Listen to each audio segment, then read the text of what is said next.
fundamentos dialógicos do design prospectivo. A proposta é a gente explorar e reconhecer por que é que faz sentido haver uma disciplina de educação prospectiva em design nesse programa de mestrado que, apesar de ser uma área nova, ele está vinculado a uma área maior que é o desenho industrial, mais conhecido como design. Por que a educação é um tema para o design? E é isso que eu vou tentar explicar nessa apresentação, convidar vocês também a participar desse diálogo, porque a proposta do design prospectivo, que tem a ver com a educação, é entrar em diálogo com a educação e a partir da educação em diálogo com outras áreas também. Bom, o diálogo na educação é um tema tratado por muitos autores diferentes, mas no Brasil a gente precisa dar o crédito para o Paulo Freire. Ele é o autor que coloca o diálogo no centro da educação no Brasil e em muitos outros lugares do mundo que ainda não tinham tido acesso a uma discussão sobre a importância do diálogo na educação. Paulo Freire, ele acreditava que a educação não era só um processo formal na escola, também era um processo que acontecia na formação do indivíduo em cidadão.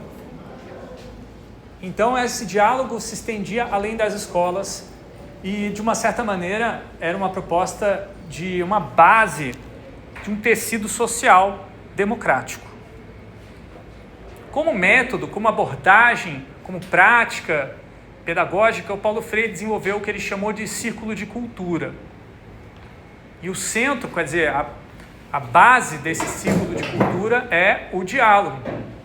Então, nós tivemos na semana passada uma experiência simulada em que a gente reconstruiu o Círculo de Cultura Preparatório para o Programa Nacional de Alfabetização, lá dos idos dos anos 1960, muito parecido com o que está aqui na foto, que é o Círculo de Cultura executado em Angicos, aquele ciclo de cultura que levou à alfabetização em tempo recorde de pessoas adultas que na época eram consideradas analfabetizadas.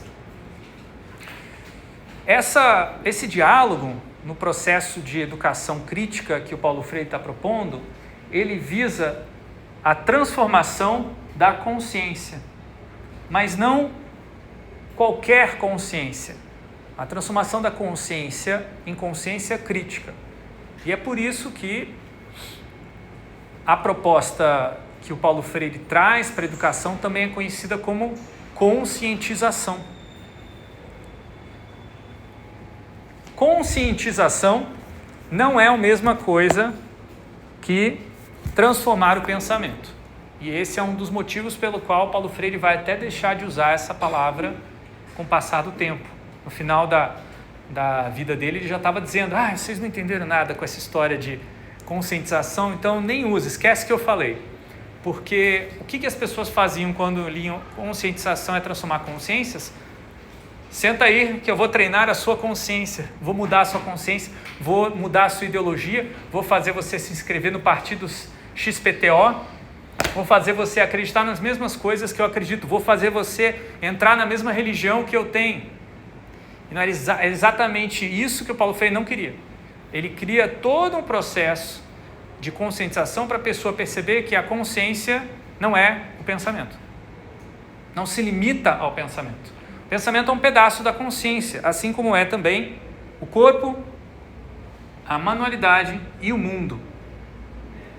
Então, a consciência é uma inteireza e ela tem uma relação estreita com o mundo. A relação estreita com o mundo, ela é teorizada por um colega do Paulo Freire, na verdade ele chamava de mestre, que é o Álvaro Vieira Pinto.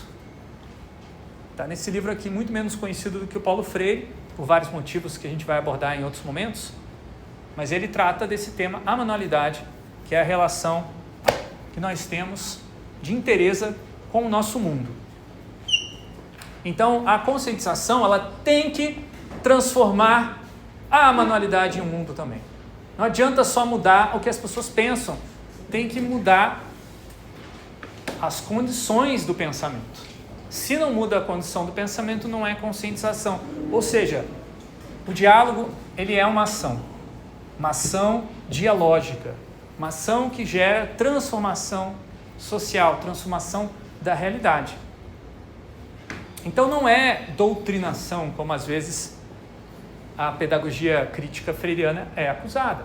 Pelo contrário, desde sempre era para não ser doutrinação, mas é claro que tem gente que faz sim doutrinação com base em Paulo Freire, e o que não faltam são pessoas que dizem, pelo contrário, que são freirianas, mas não praticam nada diferente em sala de aula. Você vê exatamente o mesmo nível de educação bancária e a pessoa se assume freiriana. Então essas coisas acontecem, essas contradições, e por isso a gente precisa ler os livros e experimentar na prática os processos. Porque senão a gente não entende que o ponto principal da educação crítica do Freire era isso aqui, é que pessoas analfabetas ou analfabetizadas, como escritos mais recentes vão dizer, elas não podiam votar. Até 1985, gente. O Álvaro Vieira Pinto morreu em 1987. Ele que começou essa luta para que os analfabetos pudessem votar também. Não foi Freire. Freire prendeu com ele. O que o Vieira Pinto dizia? O analfabeto não pode não saber ler a palavra do jeito que a gente lê, para quem está letrado. Mas ele sabe ler a palavra como parte de um mundo que ele lê proficientemente. Então ele pode até identificar a palavra eventualmente na rua, numa placa, como ele a gente identifica uma figura, um símbolo. Tá? Então ele lê já, alguma coisa ele já lê, que é o que ele chama de grau zero de amanualidade. Então a alfabetização e a manualidade estão intimamente ligadas, porque a alfabetização é um processo de você desenvolver relações mais próximas do seu mundo, entender melhor como manusear o seu mundo. E essa alfabetização definitivamente não se limita às palavras. Você precisa, entender um monte de outras coisas em volta do seu mundo para entender o significado das palavras. Ou seja, você não precisa também das palavras para escolher quem é o seu candidato, para você votar. Então, depois de muito, muito, muito esforço político, ao qual esses dois autores contribuíram, mas não só eles, esse direito foi conquistado. E esse era o ponto daquela luta naquele momento. É claro que hoje nós vivemos novos desafios. Falar de Paulo Freire e Vieira Pinto hoje em dia e não falar de analfabetismo funcional é não fazer jus à tradição que eles iniciaram de questionar essa questão. Será que uma pessoa analfabeta funcional, ela não consegue ler o mundo dela? Ela não consegue operar nesse mundo, fazer coisas? Óbvio que Paulo Freire e Vieira Pinto não vão tomar essa posição. O analfabetismo funcional não é uma discapacidade, não é uma doença, não é um problema genético, como algumas pessoas vão falar, não é um problema específico, inerente ao ser humano, ou sempre vai ter analfabetos em volta da gente. Tem gente que fala isso é tudo fruto do preconceito opressivo. O analfabetismo funcional é uma situação, uma manifestação de um problema estrutural da forma como os projetos de sociedade são desenvolvidos. Então, o fato de nós termos no Brasil hoje mais de 30% das pessoas que conseguem, por definição, ler as palavras, mas não conseguem interpretar o texto e pensar o que ele impacta e muda na vida delas, o fato da gente ter isso ainda é porque nós temos um problema de democracia. Porque o domínio da palavra também é o domínio não só do voto, mas o domínio do discurso político, da capacidade de organização e principalmente a interpretação do que está acontecendo no seu mundo ao redor. Por quê? Por mais que Vieira Pinto e Freire diriam, hoje em dia, de fato não é possível ler o mundo sem ler a palavra, eles perceberiam que hoje existem outros tipos de palavras, outros tipos de signos, que também formam linguagens mais, às vezes, formais até, do que o português escrito. Então, no analfabetismo funcional, a pessoa ela sabe ler a palavra, mas o problema principal é ler o mundo através daquela palavra. E esse mundo contemporâneo, ele está cada vez mais difícil de ler, porque tem um velamento da realidade por inúmeras interfaces digitais e analógicas. O mundo está cada vez mais mediado, indireto e complexo. Então, para você chegar na esquina, você vai ter que enfrentar interfaces que vão te conectar com dados que vão passar para um outro lado do mundo até você chegar na esquina. né? Seja usando um aplicativo, ou seja, sendo usado por um aplicativo de outra pessoa, que está te dizendo, ó, vem até aqui, ou então está de uma certa maneira guiando você indiretamente, mesmo que você não tenha um celular, porque você está seguindo a manada das pessoas que estão. Um vídeo que demonstra isso de maneira muito visual e auditiva, e é uma experiência em si, é o videoclipe da Roy Scope, ou Roy Scope, não sei como pronuncia, é uma banda sueca, gravou o vídeo Remind Me usando um videoclipe de infográficos. É um videoclipe muito legal, a gente assistiu na disciplina de estudos para design prospectivo, semestre passado. Eu recomendo quem não assistiu, google isso aí, pesquisa, porque em 5 minutos você consegue ter uma chacoalhada geral assim, sobre a importância ou a relevância do design como uma chave de leitura desse mundo. Então, devido a essa situação de velamento da realidade, os oprimidos continuam até hoje no tema do silêncio. Não sabem o que falar a respeito dessa situação opressiva. Sabem que tem alguma coisa errada e podem até expressar através da gestualidade, através da emoção, através da postura, mas não conseguem encontrar palavras. Ou um contexto, um momento, um lugar que poderia ouvir as suas palavras. Então, a Pedagogia do Oprimido, o livro mais famoso de Freire, por que ele continua sendo tão lido até hoje? Porque ele ainda é muito relevante. E talvez seja o mais relevante de todos os livros que ele já escreveu. Ou aquele que tem, talvez, a vida útil maior de todos, né? Porque ainda existe opressão. Para superar esse tema do silêncio, então, Freire vai criar o tema gerador. É um tema capaz de gerar novos temas para diálogo. E note aí uma característica meta-estrutural da proposta freiriana, tá? É um tema trazendo outros temas. Essa meta-ligação entre uma coisa e outra não aparece só em Freire, aparece também no trabalho do Vieira Pinto, tem a ver também com a cibernética e com a filosofia do Hegel, que também tem essa recursividade. Agora, no nosso programa, a gente trabalha a recursividade abstrata e também a recursividade concreta. Recursividade abstrata, nível meta. Recursividade concreta, nível infra. Mas isso é um parênteses, porque o tema aqui não é esse. O ciclo de cultura, ele se organiza, então, em torno desse tema gerador. Além do tema gerador e da palavra geradora, Freire desenvolveu a imagem geradora, como uma mediação entre o tema e a palavra. Então, eu quis trazer na aula passada a experiência de ter participado de um círculo de cultura baseado somente em imagens, para vocês perceberem a profundidade desse trabalho e principalmente a universalidade dele, muito além da educação de adultos, a alfabetização de pessoas adultas, que é como muitas vezes as pessoas reduzem. Freire é só sobre EJA. Não é. Freire pode ser até sobre design. Bom, o método dele era o seguinte: você começava mostrando as imagens geradoras que traziam o contexto de vida daquelas pessoas que estavam aprendendo. Ou seja, quem vinha, via na imagem um espelho do seu mundo. Aí começava a decodificar esse mundo, quer dizer, compartilhar o que sabia, ou seja, o processo de aprendizagem começa pelo que a pessoa sabe, não pelo que ela não sabe. Por isso que eu fiz isso na semana passada. Eu não falei o que eu pensava daquelas imagens.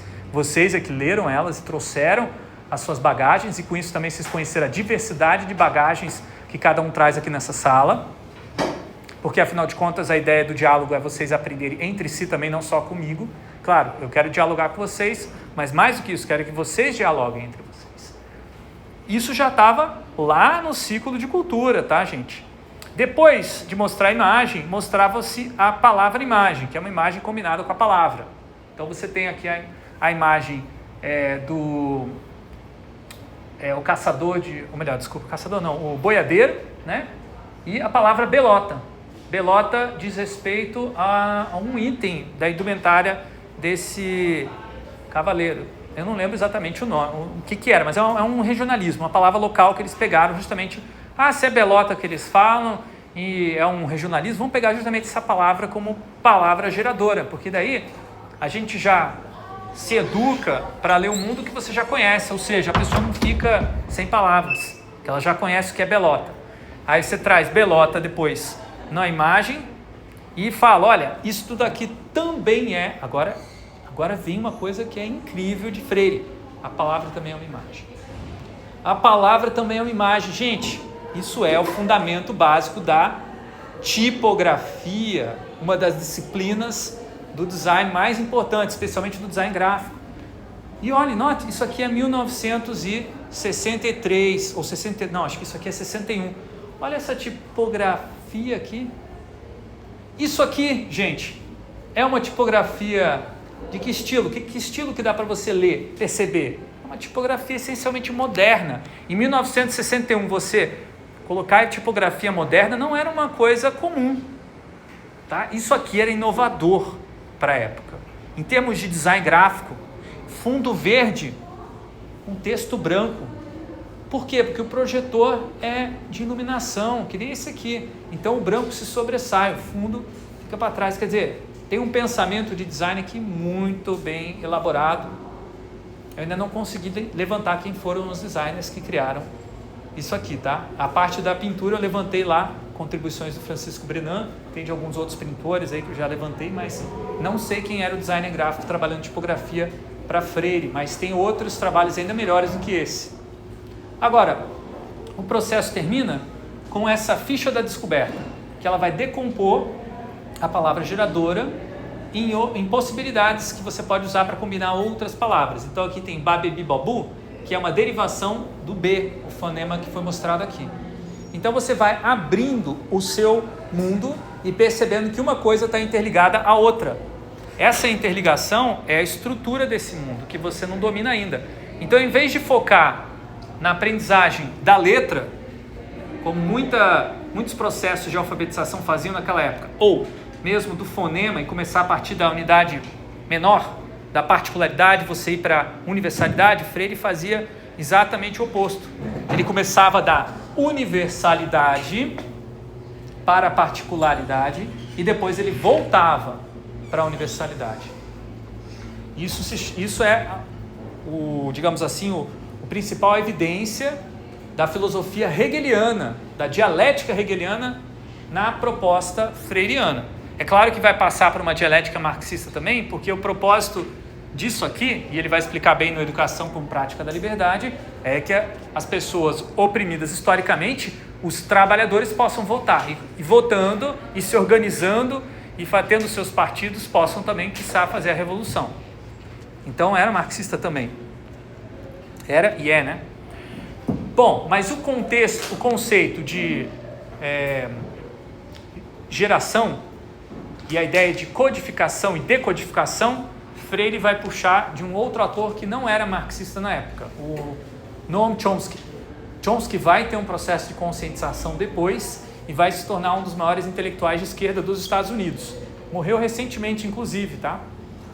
Depois de alguns fake news de que ele tinha morrido, de fato morreu mesmo. Infelizmente a gente perdeu esse crítico. Mas, por outro lado, também há controvérsias, porque ele também está citado lá como um amigo do Jeffrey Epstein. Em todo caso, ele também era amigo do Freire, então não cancele Chomsky por enquanto. Senão vai ter que cancelar o Freire. Não, estou brincando.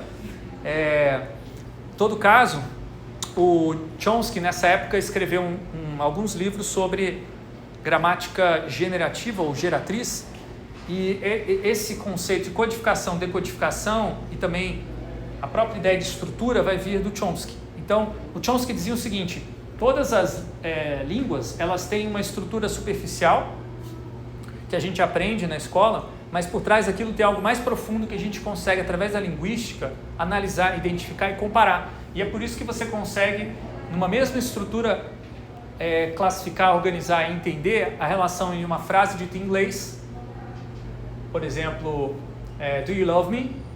E uma frase dita em português, né? Quem você ama? Ou who do you love? E quem você ama? A estrutura básica delas é a mesma, ela não vai se manifestar na fala do mesmo jeito.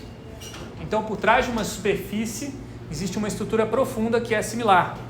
E é por isso que aprender inglês, para quem fala português, é mais fácil do que aprender inglês a partir, digamos assim, do sânscrito. Apesar de que o sânscrito tem mais coisa em comum até mesmo do que um chinês, por exemplo, um mandarim, né? As estruturas mais profundas vão ser mais diferentes, então você não vai conseguir simplesmente trocar as palavras de lugar, né? Como você faz no inglês. Bom, o objetivo então é desvelar as estruturas profundas do mundo. Então, fazendo essa leitura contínua entre palavra e mundo, Freire vai definir aí um conceito muito interessante, que é o palavra-mundo. Ele vai falar sobre isso no livro A Importância do Ato de Ler, um livro bem curtinho e que eu acho o melhor livro para começar a ler Paulo Freire. Se não começou, comece a partir desse livro. Essa palavra, ela desvela o mundo que se faz também, mas não só com palavras, dado que a gente tem uma infinidade diferentes de signos e formas de se comunicar. Se você anda por uma rua de uma grande metrópole, você vai ver muitas e muitas palavras junto com outros signos, mas nem sempre essas palavras vão dizer a verdade. A maior parte do tempo ela não vai dizer a verdade, ela vai te iludir, ela vai te oprimir, tá? Ela vai fazer parte do processo de opressão, melhor dizendo assim, ela vai mediar a opressão de algum grupo que é maior que você, que é mais poderoso que você, que consegue pagar para botar a sua palavra, para dizer a sua palavra em público, e você vai ter que seguir as instruções ou não, mas você também não vai poder botar as suas palavras nesse espaço público. Bom, considerando essa história opressiva do domínio da palavra, o Augusto Boal, que é um colega que vai conhecer o Freire, eu imagino no exílio, tá? Quando ele também foge da ditadura, ele vai ter contato com o Freire no Peru e vai trabalhar com ele num programa de alfabetização que experimentava, além das imagens geradoras, teatro como uma imagem geradora. O próprio Freire fala sobre a possibilidade de codificação usando teatro no Pedagogia do Oprimido. Ele não menciona diretamente o trabalho do Boal, porque ainda estava na infância, estava no começo, mas o Boal cita o Freire amplamente e diz que se não houvesse Freire, não existia ele. Quer dizer, ele faz uma referência assim direta, muito forte. Eles aparecem em público em alguns momentos também, tem algumas colaborações posteriores, mas é no Peru realmente que o Freire vai estimular o Boal a desenvolver o teatro-imagem. Está descrito nesse livro, Teatro do Oprimido e Outras Poéticas Políticas, e esse teatro-imagem é um teatro como uma linguagem para a gente decodificar um mundo opressivo. Não é um teatro apenas de rua, um teatro político como o Boal fazia anteriormente no Teatro Arena. É toda uma forma nova de ver e estar no mundo. E o Boal, ele vai desenvolver algo que vai além do Paulo Freire, tá? No sentido de que ele vai desenvolver uma linguagem para você se comunicar, se expressar e gritar bem alto que você está sendo oprimido, nomear o mundo sem usar palavras, usando a gestualidade, usando a ritualidade. Tá? Então, nesse livro Estética do Oprimido, que é o último livro do Boal, ele coloca isso em todas as palavras. O Boal ele vai dar um exemplo que eu acho fulminante, não tem como negar. A palavra, a imagem são absolutamente reais. Você não pode negar elas e dizer, não, mas isso é só uma representação. Não, a realidade é outra. Então, basta você negar, né, a representação que você está liberto. Basta você dizer, eu não me iludo, que você está liberto, está consciente.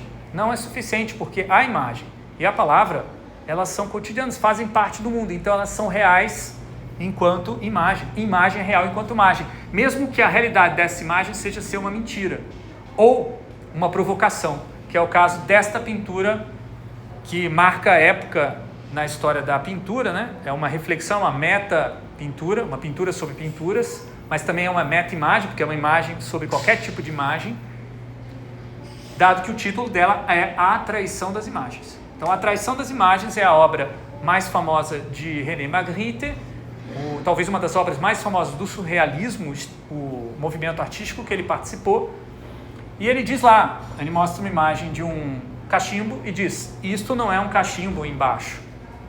Isso não é um cachimbo porque é uma imagem de um cachimbo, mas ao mesmo tempo isso não é um cachimbo porque isso aqui também são palavras que dizem. Então, a imagem nega o que está escrito e o que está escrito nega a imagem. Num círculo que gera uma sensação assim de confusão, mas ao mesmo tempo uma reflexão que você pode levar para a vida. O título dela é a parte que ajuda mais a gente a entender a intencionalidade do autor, a traição das imagens. Ou seja, não se perca nesse processo de autorreferência porque existe ainda assim um mundo além da obra de arte, além da imagem. E esse mundo está em questão toda vez que alguém mostra uma imagem, está disputando para dizer o que é esse mundo.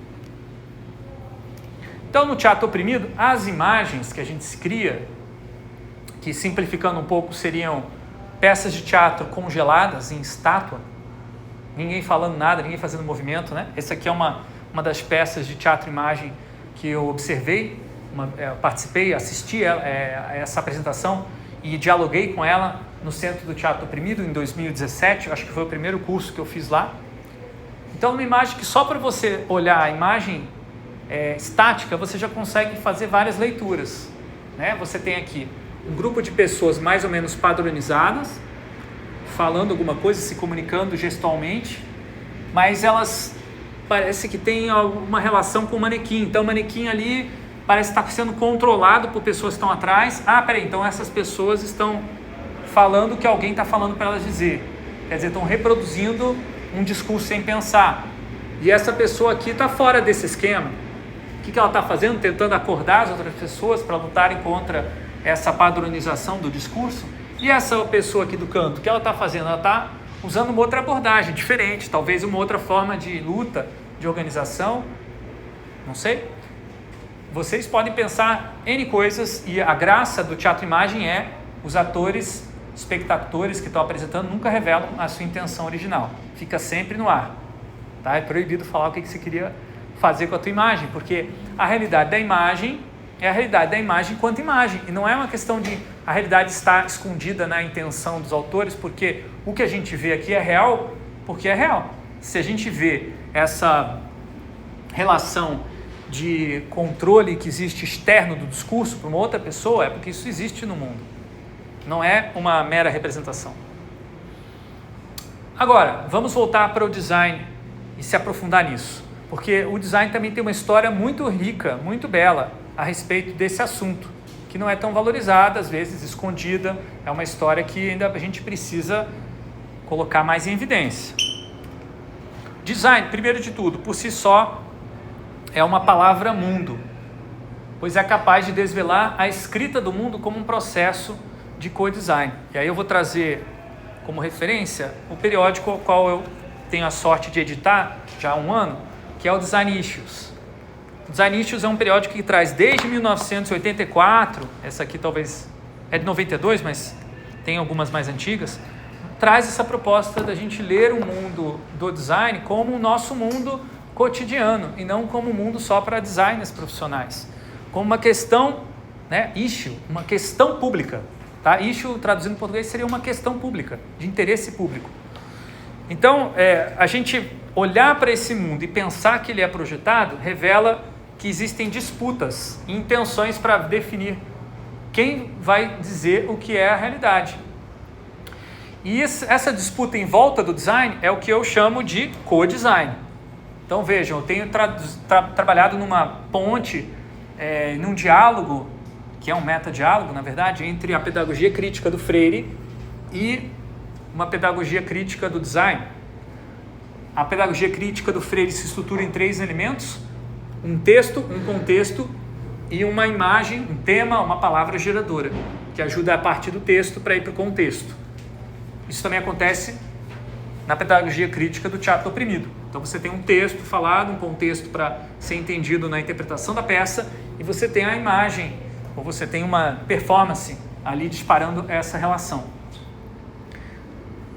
No design, nós então temos um design, um objeto que você expande, quebra ele, explode, decodifica e vai entendendo o seu co-design. E você pode recodificar através do co-design também para criar ferramentas, espaços, objetos de design de uma maneira diferente, mais democrática, quiçá.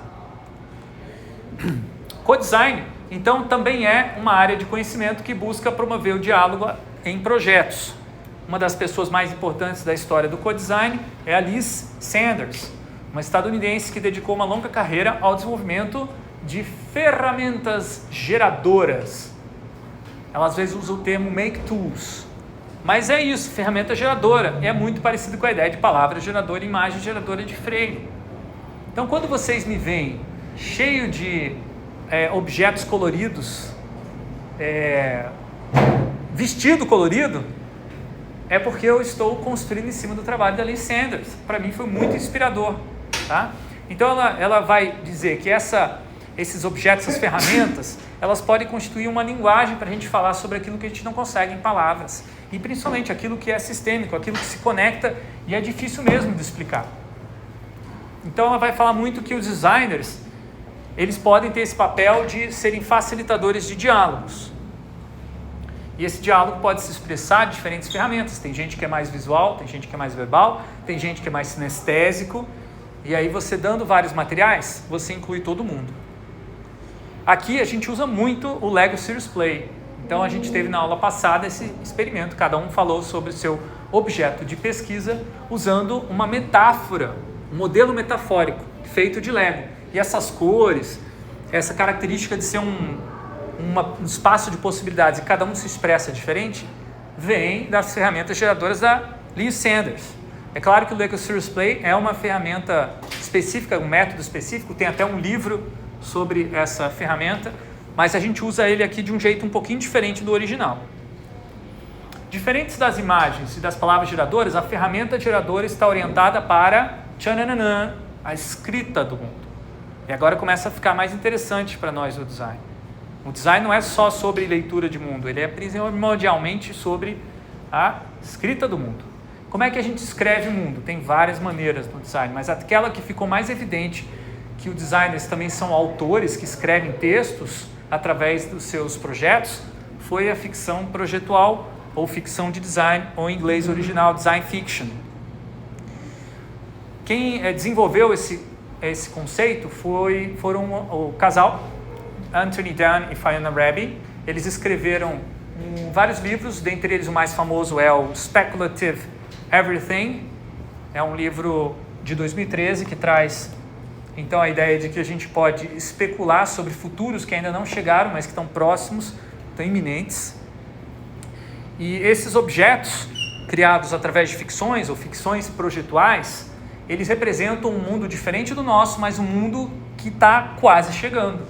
Por exemplo, se a gente tiver um mundo onde a guerra nuclear for uma coisa cotidiana, então quando a gente quiser que as nossas crianças entendam esse mundo, a gente pode dar para elas, em vez de dar um ursinho de pelúcia, a gente dá um cogumelo atômico para essa criança, para ela já ir se acostumando com o mundo onde ela vive.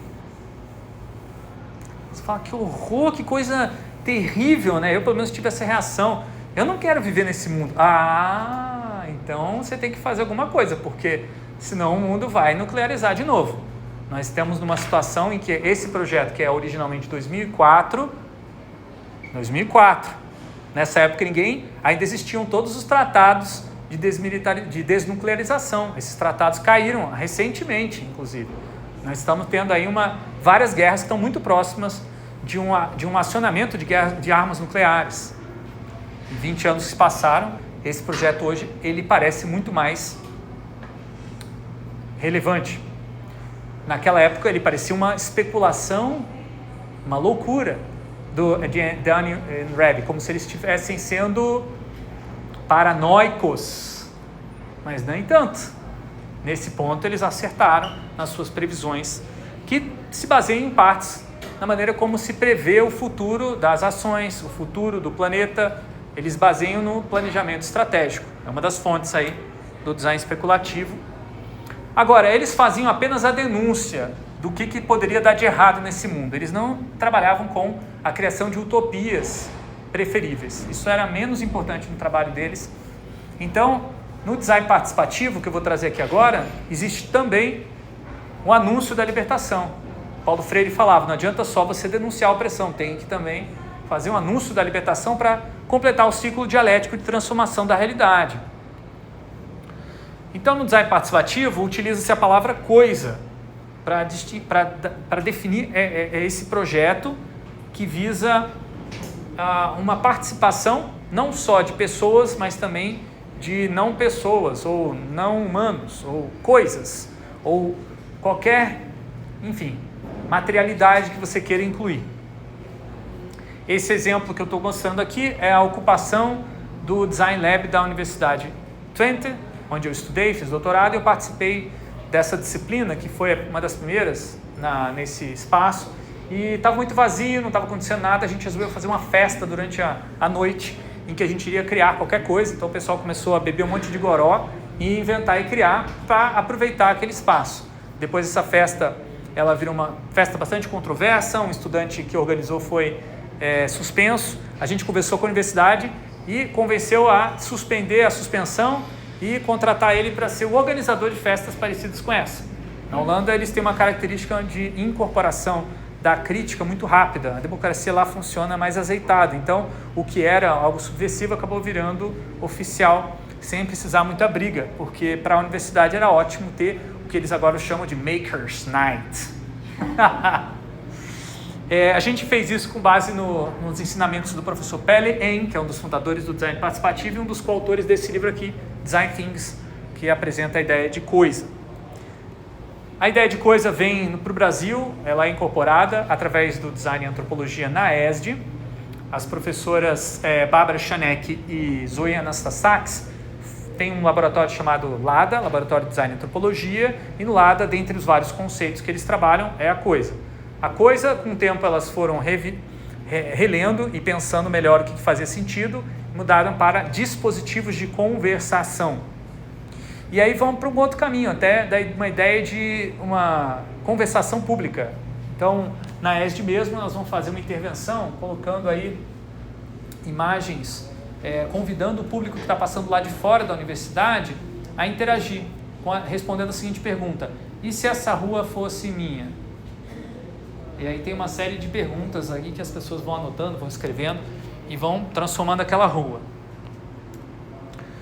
Bom, vocês tiveram um texto para ler essa semana, que a gente vai discutir daqui a pouco, do Dantas.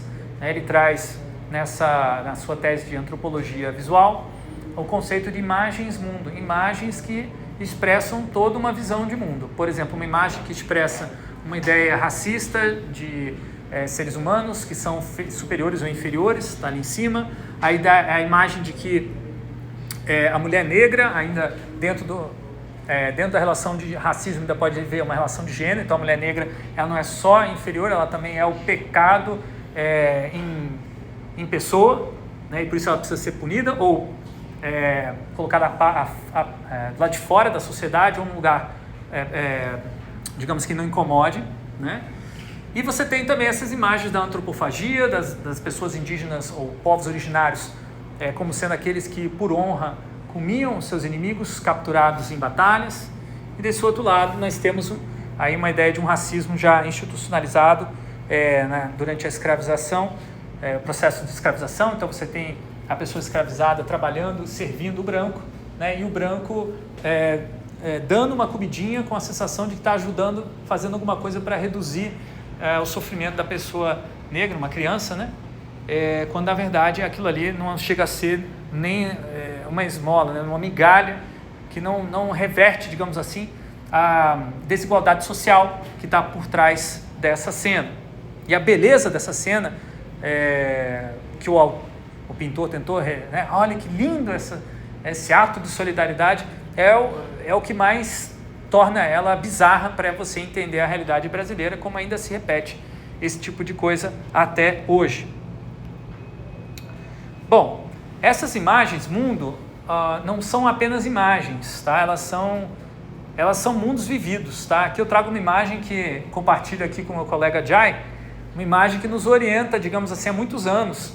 A gente discute essa imagem ou imagens parecidas com essa que representa a cosmologia védica, que é toda uma visão de mundo que pessoas que moravam no que hoje a gente chama de Índia desenvolveram e que explica muitas coisas do nosso mundo, por que ele é de um jeito que é, de onde veio as coisas, para onde a gente vai. Então essa cosmologia, ela é uma imagem que não é só uma imagem, ela é um mundo. E a gente vive esse mundo, e isso tem consequências para a nossa realidade, as mais diversas. Espero que a gente tenha oportunidade mais para frente nessa disciplina para explorar esse tipo de imagem e outras, aproveitando que o Jai, que é meu professor, ele me ensinou essas coisas, está aqui presente.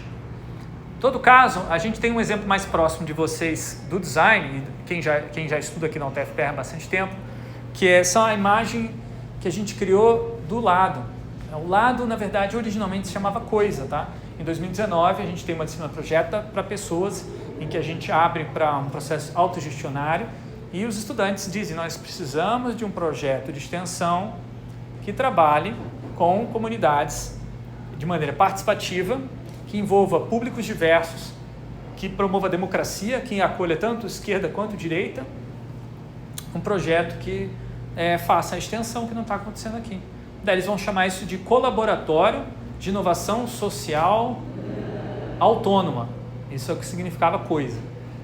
O tempo passou, a gente teve a pandemia, os professores se uniram através da rede Design e Opressão e acabaram chamando isso de lado. Mas a essência do projeto é o que os estudantes se manifestaram e eles vieram em peso e deram corpo. E o lado hoje é essa vivência cotidiana, né? Essa imagem que está aparecendo aqui é muito parecida com a imagem que toda semana é reiterada no Bate-Bumbo, que é a nossa reunião semanal, quinta-feira, 13h. Estão todos convidados para quem quiser conhecer e vivenciar essa imagem mundo.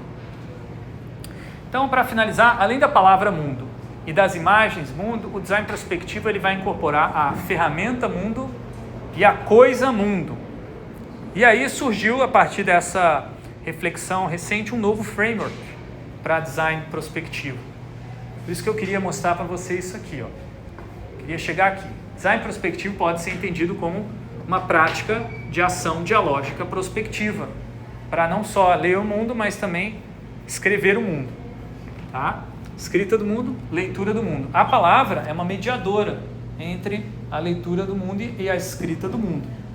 E entre a palavra e o mundo tem outros processos de mediação onde palavra e mundo se misturam, né? Especialmente na palavra mundo, que o Freire mencionou anteriormente, que é aquela palavra que ajuda você a nomear o mundo e transformar ele, mas também através da ferramenta mundo, que vai atuar principalmente a partir do conhecimento da palavra. Você já tem a palavra, você risca esse mundo. A coisa mundo, que vai ajudar você a partir da palavra para fazer novas leituras do mundo. E a imagem mundo que eu estava mencionando anteriormente, que te coloca numa outra perspectiva do mundo. Então esse processo pode ir num sentido ou no outro. Tá? Então aqui nós temos em 4 palavras, 4 possíveis âmbitos de atuação para vocês na sua pesquisa.